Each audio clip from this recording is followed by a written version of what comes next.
이거 저 마시라고 준 거예요? 뭐 커피예요? 물이네.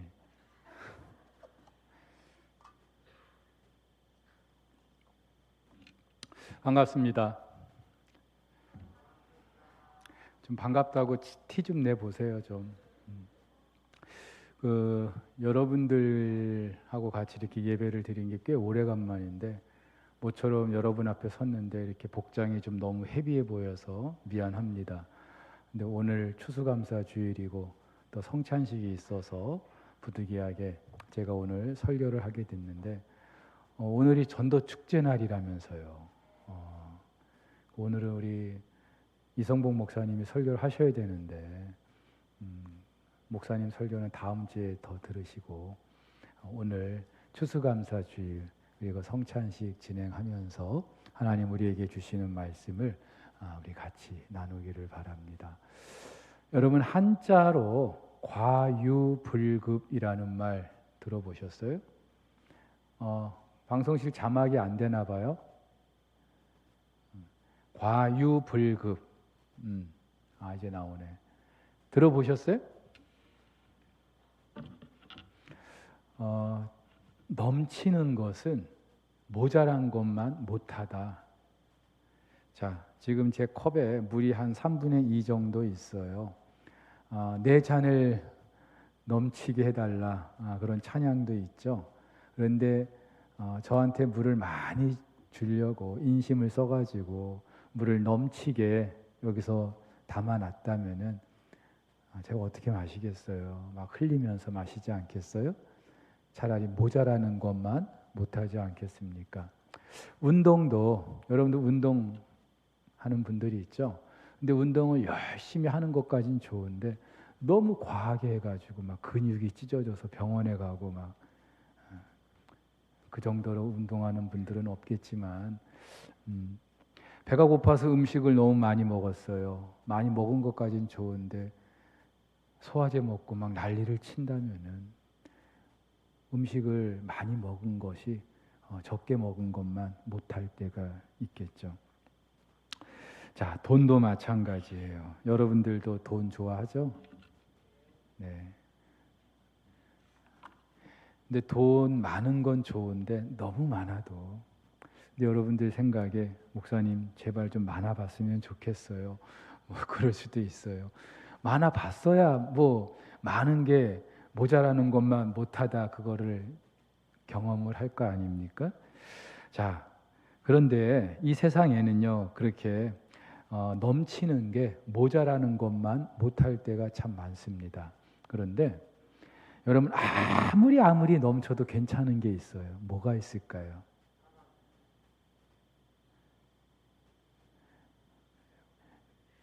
여러분들이 한번 대답해 보세요.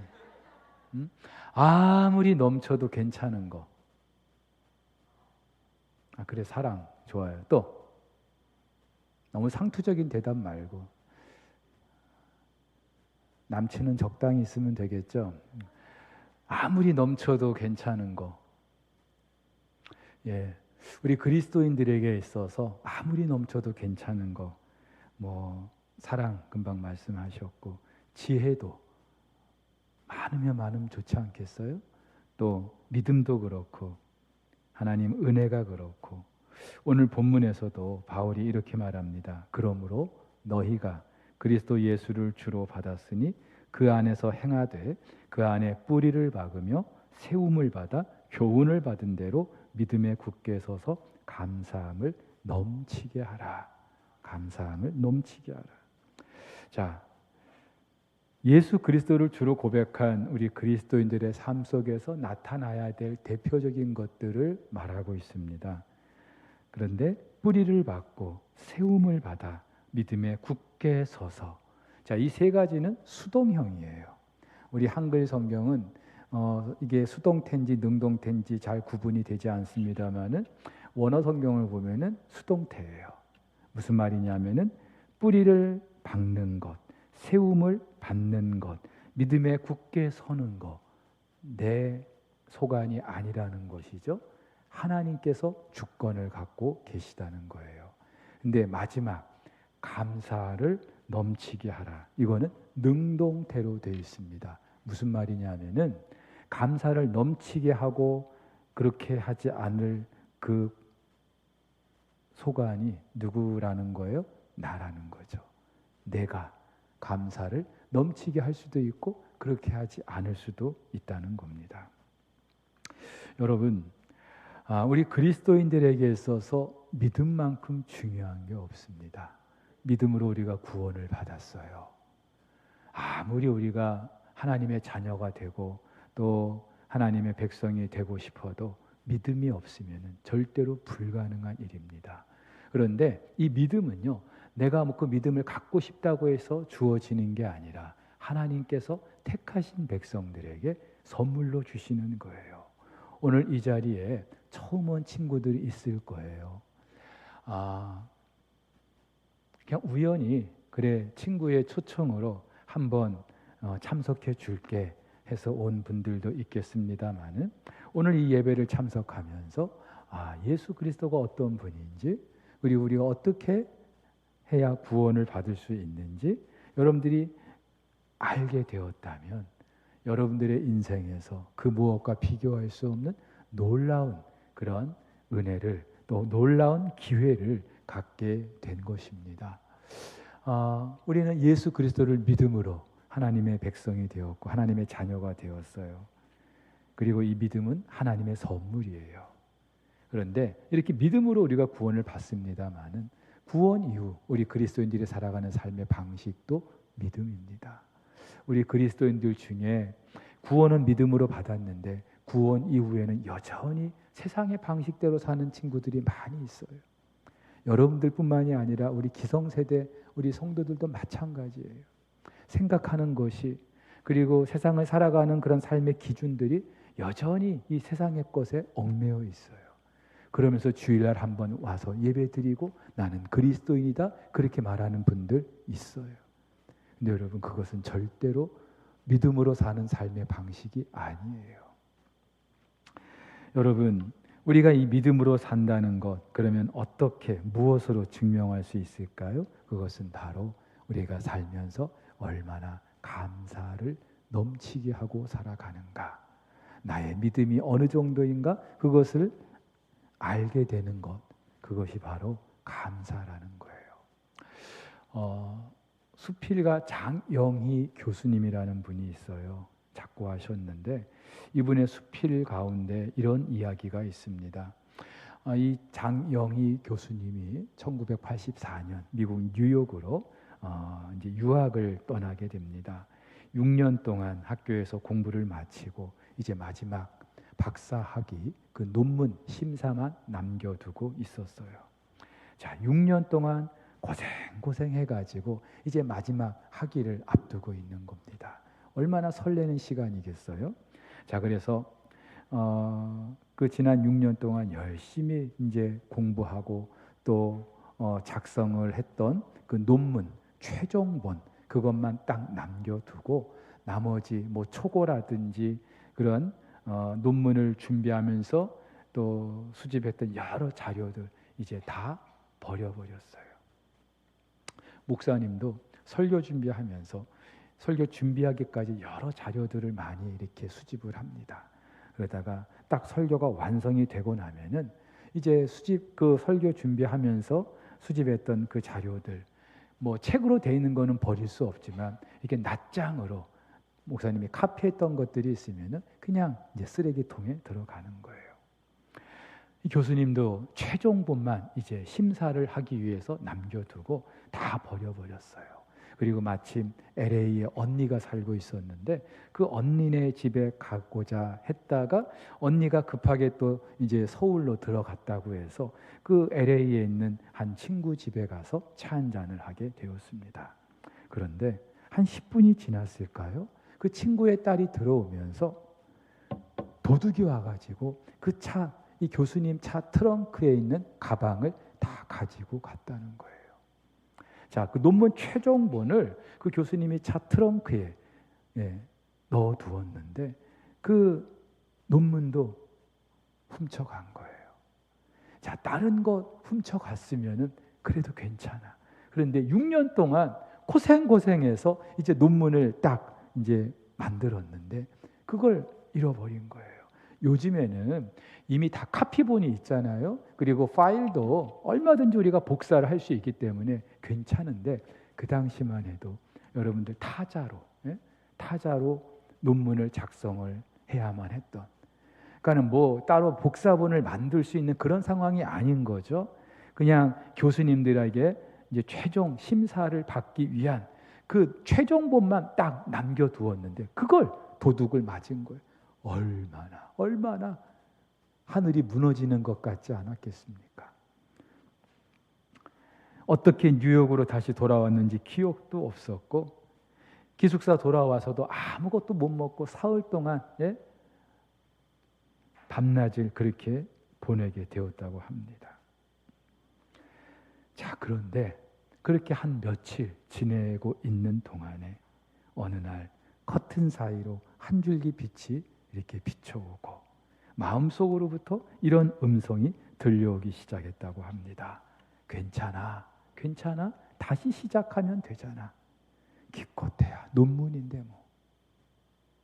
말은 이렇게 했어도 기껏해야 논문일까요? 아니잖아요.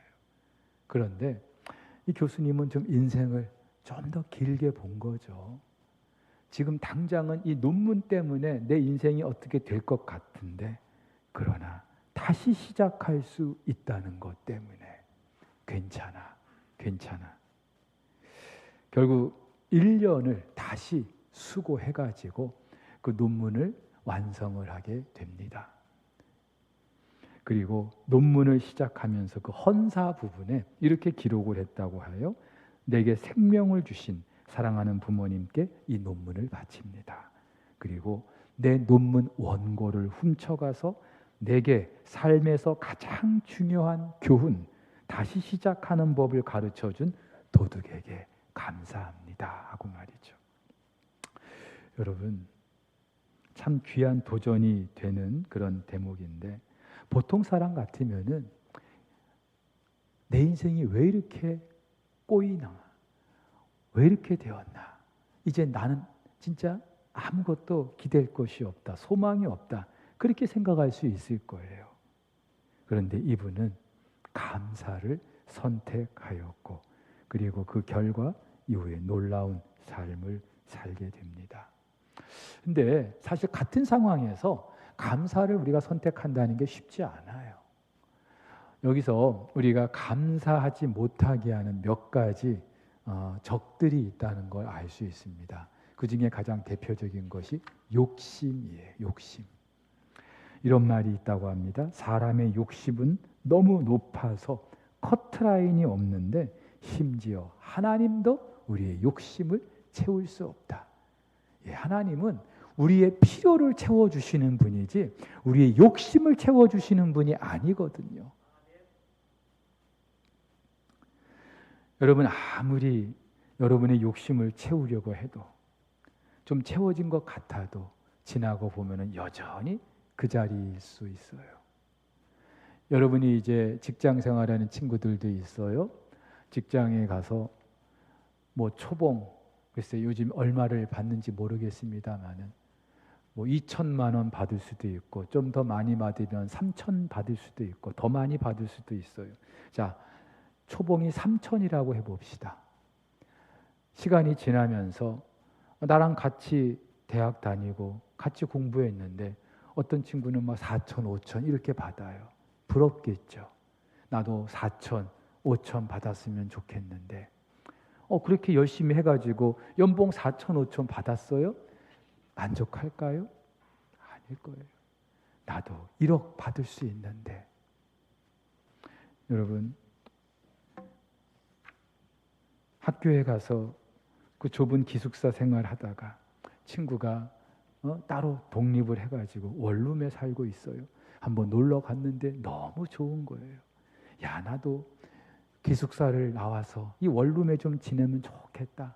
엄마 아빠 쫄라가지고 원룸에 들어갔는데 좀 살다 보니까 원룸도 좁은 거예요. 만약에 그렇게 공부는 마쳤어도 나중에 결혼을 했다? 원룸에서 만족할 수 있는 그런 커플이 누가 있겠습니까? 방 2개짜리면 좋겠다. 아니, 전세라도 이사를 갔으면 좋겠다. 그렇게 생각을 합니다만 막상 그런 상황이 주어지면 또 다른 욕심이 있기 마련이에요. 그리고 이 욕심이 우리 안에 가득한 이상 우리는 절대로 감사할 수 없어요. 여러분, 감사해야 행복한데 감사를 할 줄 모르니까 행복하지 않은 거예요. 그래서 야고보서에도 이렇게 말하죠. 오직 각 사람이 시험을 받는 것은 자기 욕심에 끌려 미혹됨이니 욕심이 잉태한즉 죄를 낳고 죄가 장성한즉 사망을 낳느니라. 예, 욕심이 가져오는 것은 행복함이 아니라 결국은 죄를 범하게 된다는 거예요. 감사를 방해하는 또 하나의 적이 있는데 비교의식. 사실은 비교의식이라는 것도 욕심의 또 다른 이름일 수 있습니다. 상대방과 나를 자꾸 비교하면서 조금 상대보다 내가 우월하다 싶으면 괜히 마음이 높아져요. 아니면 상대보다 내가 좀 못하다 싶으면요 열등감에 사로잡혀 지낼 때가 있습니다. 목사님도 대학 다닐 때 나보다 공부도 못했던 친구들이 고등학교 때 대학교를 나보다 더 좋은 학교 다니는 걸 보면서 속이 상한 거예요. 그리고 그 친구들하고 같이 있기가 싫은 거예요. 내가 비교되는 것 같고 내가 이것밖에 아닌 것 같고. 여러분들도 얼마든지 경험하고 있는 걸 거예요. 영화 아마데우스에서도 이런 점들이 그려지고 있는데 오스트리아 비엔나의 궁중악사였던 안토니오 살리에리라는 사람이 있어요. 근데 이 사람도 당대 굉장히 훌륭한 음악가였습니다. 그런데 어느 날 천부적인 재능의 10대 소년 볼프강 아마데우스 모차르트가 나타나는 거예요. 천부적인 재능의 소유자 아닙니까? 그러니까 자기가 아무리 훌륭한 궁중음악가라 할지라도 그 소년을 감당할 수가 없는 거예요. 그러면서 그 순간부터 질투와 시기심이 가득한 거예요. 그런데 여러분, 이 안토니오 살리에르가 그 한참 어린 그 모차르트에게 질투심 그리고 시기심을 느끼는 그 순간부터 이 사람의 인생이 점점 내리막길을 향하게 됩니다. 꽤 괜찮은 사람이에요. 그런데도 그 모차르트와 자기를 비교하면서 끝없는 열등감에 휩싸이고 열등감으로만 끝나는 게 아니라 그 모차르트를 미워하고 증오하고. 여러분, 성경에 보면 이런 사람이 또 하나 있었죠. 사울 왕. 사울은 다윗의 장인이었어요. 그리고 자기는 지금 한 나라 왕이에요. 그런데도 그 다윗이 골리앗과의 싸움에서 승리한 것 가지고 여인네들이 사울이 죽인 자는 천천이고 다윗이 죽인 자는 만만이다. 그 노랫소리 한마디 듣고 그날로 다윗을 시기하고 질투하고 거기서 끝났으면 좋았을 텐데 결국은 다윗을 죽이려고 합니다. 그 사울의 인생이 어떻게 비참하게 끝났는지 우리는 잘 알고 있어요. 여러분도 꽤 괜찮은 그런 장점이 있는데도 괜히 나에게 없는 것 때문에 다른 사람과 막 비교하면서 열등감에 쌓여 있는 친구들 많이 있을 거예요. 예준이, 성준이, 목사님은 저만큼 키가 컸으면 참 좋겠어요. 원이 없겠어요. 근데 예준이, 성준이도 열등감 있죠? 제일 열등감을 느끼는 게 어떤 부분이에요?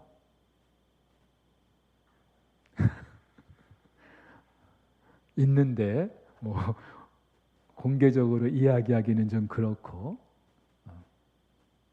우리 주사랑 청년부 우리 자매들 보면은 너무 이뻐요. 목사님이 립 서비스가 아니라 진짜 이뻐요. 우리 왜 집사님이 아멘을 하니? 적어도 이 타임에서 우리 형제들이 아멘 해줘야 되는 거 아닌가? 그렇죠? 한 번 더 물어볼게요. 맞죠?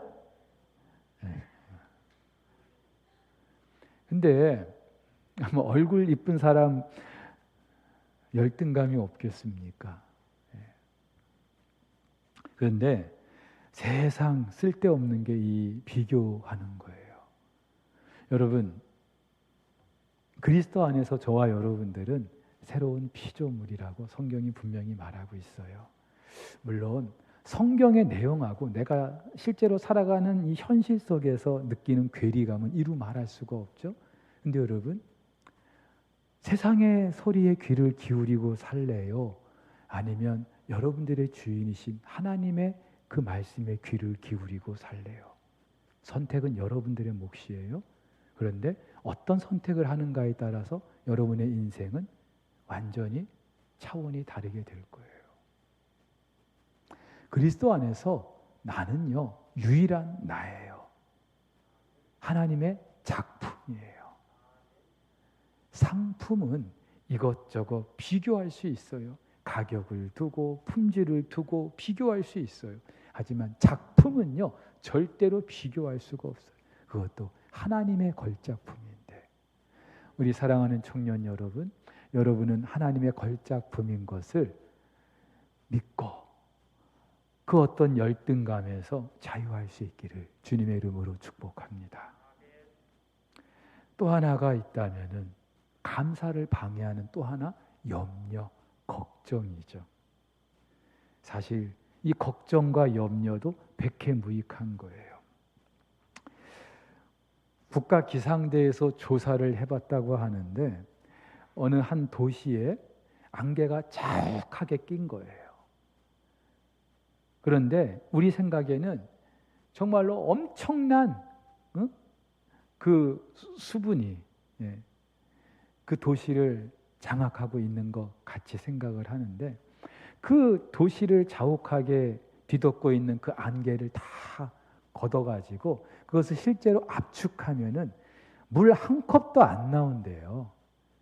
진짜인지 거짓말인지 나는 모르겠어요. 그런데 뭐 전문가들이 그렇게 말하니까. 자, 무슨 말인가 하면은 우리가 삶 속에서 경험하는 그 어떤 걱정, 염려, 사실은 일어나지 않을 일인데 일어날 것처럼 그렇게 미리 앞당겨서 우리가 하고 있는 것들이죠. 그래서 비 오기 전까지는 우산을 펼치지 말라라고 하는 그런 격언도 있는데요. 미리 걱정과 염려를 여러분들이 앞당겨서 하는 것만큼 어리석은 것도 없어요. 우리 학교 다니는 친구들 졸업하고 내가 어떻게 살까? 뭐 하고 살까? 또 결혼 정년기에 있는 친구들, 과연 나에게 결혼이라는 그런 시간이 주어질까? 결혼하면 또 어떻게 살까? 미리 걱정하지 마세요. 여러분들이 걱정해가지고 해결이 될 일이면은 얼마든지 해도 괜찮아. 근데 우리 주님께서도 말씀하셨잖아요. 너희가 염려해서 키를 한 자라도 높이 할 수 있다면, 제가 걱정해가지고 예준이 성준이만큼만 큰다면 걱정할 거예요. 근데 안 되잖아요. 불가능한 일이에요. 결국은 이 걱정과 염려 때문에 우리는 감사를 못해요. 그러다 보니까 행복하지가 않은 거예요. 그리스도 안에서 우리는 새로운 피조물이라고 분명히 말씀하셨는데 왜 우리는 살면서 행복을 누리지 못할까요? 여러분 진지하게 생각해 봐야 돼요. 사탄은요, 너에게 이것이 없어서 그래. 너에게 이것이 부족해서 그래. 너의 가정이 이래서 이래. 자꾸만 사탄은요, 내가 지금 처한 삶의 여러 가지 현실들, 상황들, 환경들, 그것 때문에 내가 불행한 것처럼 앞으로도 불행할 것처럼 그렇게 속삭여요. 속지 마세요. 제가 우리 청년들에게 정말 당부하고 싶은 게 있어요. 절대로 세상이 여러분들에게 들이대는 그런 잣대에 여러분들이 좌우되지 마세요. 성경은 이렇게 말하고 있어요. 빌립보서 4장 6절 7절 우리 한번 같이 읽어볼까요? 시작. 아무것도 염려하지 말고 다만 모든 일에 기도와 감사로 너희 구할 것을 감사함으로 하나님께 아뢰라. 그리하면 모든 지각에 뛰어난 하나님의 평강이 그리스도 예수 안에서 너희 마음과 생각을 지키시리라. 아멘. 아무것도 염려하지 말래요. 우리는 모든 것이 다 염려거리인데 성경은 아무것도 염려하지 말라. 그러면서 대신에 염려하는 대신에 해야 될 것이 있는데 모든 일에 기도와 감사로 구할 것을 감사함으로 아뢰라. 한마디로 기도와 감사가 모든 것이 염려거리 이 세상 속에서 염려하지 않으니까 우리가 불행하지 않다고 생각할 수 있는 거죠. 오히려 감사와 기도로 그렇게 나아갈 때 하나님께서 우리의 마음과 생각을 지켜주신다고. 여러분, 기도하면 하나님께서 응답해 주십니다. 그렇죠? 그런데 그 응답이라는 게 내가 기도하는 그 문제가 해결되는 것, 이것도 응답이죠. 그런데 그보다 더 큰 응답이 있어요. 그 문제 때문에 힘들어하고 괴로워하고 속상해하는 내 안에 어느 순간부터 하나님 주시는 기쁨이, 평강이 넘치는 거예요. 이거는요, 세상이 줄 수 없는 거예요. 세상에서는 문제가 해결돼야 그제서야 비로소 안도의 한숨을 내쉴 수 있다고 말하죠. 하지만 우리 그리스도인들은요, 안 그래요. 문제 그대로 있어도 내 마음은 언제든지 평안할 수 있어요. 목사님이 어느 날 너무 힘든 일이 있었어요. 그래서 밤에 이제 잠을 자야 되는데 잠이 제대로 오질 않는 거예요. 그래서 어떻게 자야지. 새벽에 또 일어나야 되니까 애써 잠을 청했는데 중간에 잠이 깬 거예요. 근데 깼으면 보통 바로 이제 이어서 또 잠을 자는데 그날은요, 이상하게 잠이 안 와요. 그러면서 자꾸만 또 그 생각이 머릿속에 막 떠오르는 거예요. 이러면 내가 오늘 잠 못 자, 안 돼 하는데 자꾸만 수렁 속에 빨려들듯이 그 생각에 막 결국 밤을 꼴딱 샜어요. 그래서 새벽에 일어나서 이제 기도의 자리에 나왔는데 얼마나 마음이 무겁겠어요. 그런데 하나님께서 그렇게 말씀하시는 거예요. 야, 너 목사가, 너 설교자가 아무것도 염려하지 말고 다만 모든 일에 기도와 간구로 감사함으로 아뢰라고 그렇게 설교해놓고 너는 왜 그렇게 그 문제 가지고 괴로워하고 있냐. 그 말씀에 제가 감사를 선택했어요. 그 상황, 그 문제 그대로 있지만 이것 통하여서 하나님이 어떻게 일하실지를 기대하면서 감사하기로 했어요. 그런데요, 정말 그러고 났는데 문제는 그대로 있어요. 아직도 해결이 안 됐어요. 그런데 이제는요, 그것 때문에 목사님이 더 이상 전에처럼 마음 아파하거나 그것 때문에 잠을 이루지 못하거나 그러지 않아요. 왜? 내가 해결할 수 없는 일이고 그러면 하나님께 맡겨야죠. 하나님께 맡겨놓고 그거 왜 내가 끄지고 다 데리고 가지고 와가지고 또 내가 왜 애써 고민하냐고요. 여러분 그런 조크 들어보셨나 몰라. 이건 진짜 아재 개그 중에서도 아재 개그인데 그 어느 시골 할머니가 이제 장에 가려고 짐을 머리에 이고 이제 길을 가고 있는 거예요. 그런데 마침 그 마을에 들어왔다가 이제 나가는 택시 기사가 빈 택시로 나가는 거예요. 할머니가 보찜을 머리에 지고 가는 걸 보니까 너무 마음이 안 된 거야. 그래서 그 장터에까지 할머니를 모셔다 드려야지 하고 할머니를 타게 했어요. 근데 이제 한참 가는데 그 할머니가 여전히 택시 안에서도 보찜을 머리에 이고 있는 거예요. 그래서 할머니 왜 보찜을 머리에 지고 계세요? 그랬더니 아이고 나 태워준 것도 고마운데 짐까지 신세를 질까요? 했대.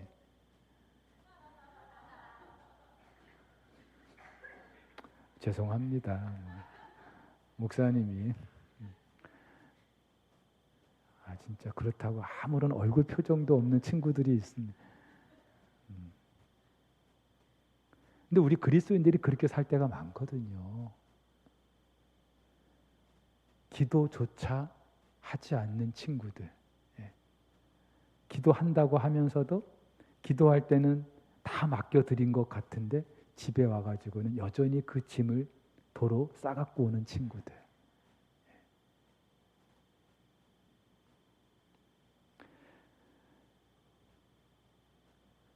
목사님이 오늘 우리의 감사를 방해하는 몇 가지 적이 있다는 거 말씀드렸어요. 그런데 이 감사는요, 그냥 상황이 그렇게 되면은, 환경이 그렇게 주어지면 나도 모르게 절로 감사가 나오면 얼마나 좋겠어요. 우리는 대부분 착각하는 게, 그런 상황이 되면 저도 감사하죠. 지금보다 연봉을 1,000만 원 더 받으면 저는 감사할 거예요. 저에게도 남친이 생기면 정말 감사할 거예요. 뭐 그런 친구들이 있을 수 있겠어요. 근데 성경에서는요, 범사에 감사하라고 명령하고 있어요. 명령은요, 해도 되고 안 해도 되는 게 아니라 반드시 해야만 되는, 순종해야만 되는 거예요. 그리고 하나님께서 우리에게 어떤 명을 하셨으면 반드시 그 순종의 결과물이 있는 거예요. 범사에 감사했을 때 하나님께서 저와 여러분들이 누리게 하시는 축복이 있는 줄 믿습니다. 우리 교역자실의 분위기가 참 좋다 그래요. 우리 이성복 목사님은 이제 오신 지 몇 년 됐는데 최근에 오신 우리 교역자들이 저한테 그래요. 목사님, 우리 석포교회 교역자실 분위기가 참 좋아요. 근데 그렇게 말하는 이유가 있어요. 저도 부교역자 생활을 해봐서 압니다마는 이 교역자들 간에 서로 이렇게 이해관계에 따라서 또는 성격이 맞질 않아서 때로는 충돌하기도 하고 또 갈등이 있기도 하고, 그래서 교회에서, 그것도 교역자들인데 목사고 전도사들인데 때로는 막 서로 이렇게 마음이 불편해가지고 지낼 때도 있거든요. 근데 우리 교회 교역자실은 너무 분위기가 좋다는 거예요. 제가 이유를 생각해 봤어요. 담임 목사님이 좋아서 그렇구나. 네. 시원아, 동의가 안 돼? 되지?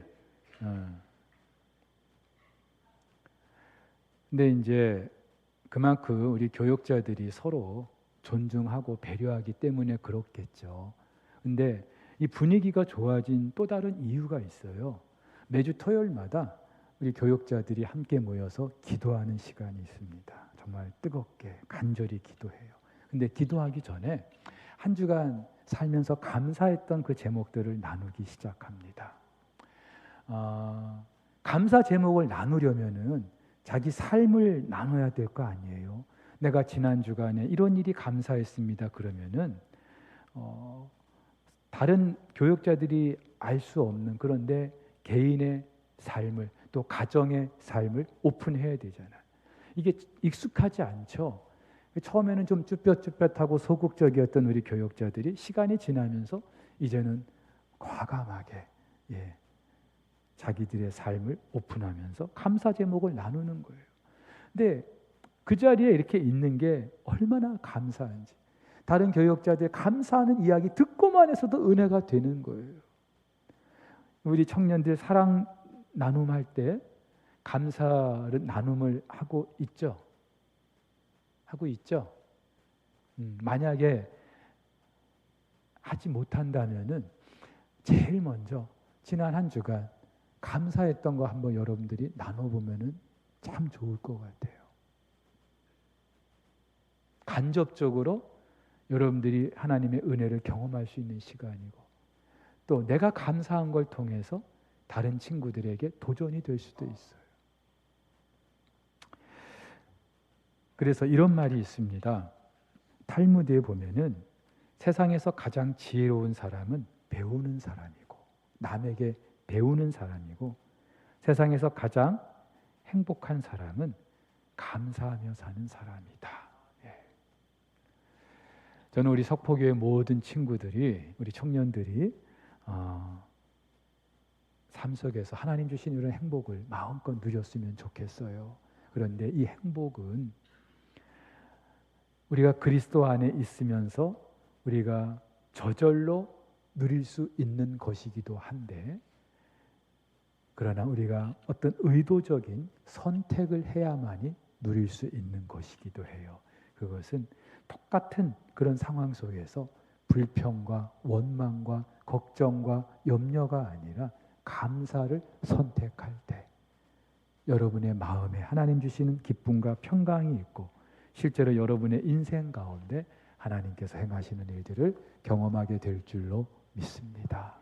오늘 온 모든 우리 친구들이 이런 하나님 말씀을 마음에 품고 한 주간도 한번 시험을 해보세요. 범사에 감사하라고 말씀하셨으면 분명히 그 말씀에 대한 책임을 지실 거 아니에요. 우리 교회 집사님 중에 한 분이 이제 상가를 분양받았어요. 그런데 경기가 좋지 않다 보니까 그 상가를 이제 임대해가지고 뭐 사업을 할 만한 주인을 못 찾은 거예요. 몇 년째. 그러니까 그 상가는 그냥 공실로 있고, 이 집사님 가정은 매달 관리비 생돈을 내게 생긴 거예요. 그렇게 해온 거예요. 얼마나 속상하겠어요. 돈을 좀 벌어보려고 상가를 임대했는데, 분양받았는데 오히려 돈을 까먹고 있으니까 얼마나 속상하겠어요. 그래서 기도 제목을, 목사님 이 상가 빨리 좀 분양이 되게 해주시든지 주인을 찾게 해주시든지 기도해달라고. 하루는 제가 직접 그 현장에 갔어요. 가가지고 그 집사님에게 그런 말씀을 드렸어요.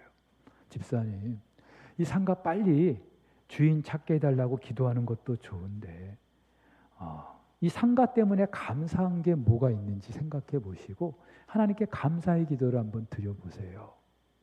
말도 안 되는 주문이죠. 그렇지 않겠어요? 그런데 저는요, 그것이 문제를 돌파하는 우리 그리스도인들의 그런 비밀이기 때문에, 세상 사람들은 뭔가 애를 써가지고 그 문제를 해결해 보려고 애를 쓰는데, 그러나 우리 그리스도인들에게는요, 아무리 그것이 나에게 아픔을 주고 고통을 주는 그런 것이라 할지라도 그것 때문에 내가 감사한 게 무엇인지 하나님께 먼저 고백해 보는 거예요. 근데 이분이 제 이야기를 듣고 이제 그런 감사의 기도를 들으신 것 같아요. 몇 달이 지났는데, 목사님 그 상가 주인이 나타났어요. 수년 동안 주인이 없이 비어있던 그 상가, 다른 그 건물의 빌딩에 다른 상가들 여전히 비어있는 데가 많은데 우리 상가만 주인이 나타났어요. 덕분에 맛있는 식사를 대접받았어요, 우리 교역자들이. 근데 여러분, 이런 거예요. 그냥 이런 얘기 들을 때마다 그 집사님은 그랬겠지 하면서 다른 사람들의 이야기로만 여러분들이 그냥 듣고 지나버릴 게 아니라 여러분들이 한번 시험해 보는 거예요. 하나님 말씀이 정말 그런지 안 그런지 여러분들이 직접 시험해 보는 거예요. 그래서 아무리 감사할 제목이 아니라 할지라도 감사하기로 작정하고 의도적으로 감사해 보시면 여러분들도 이런 은혜를 누리게 될 줄로 믿습니다.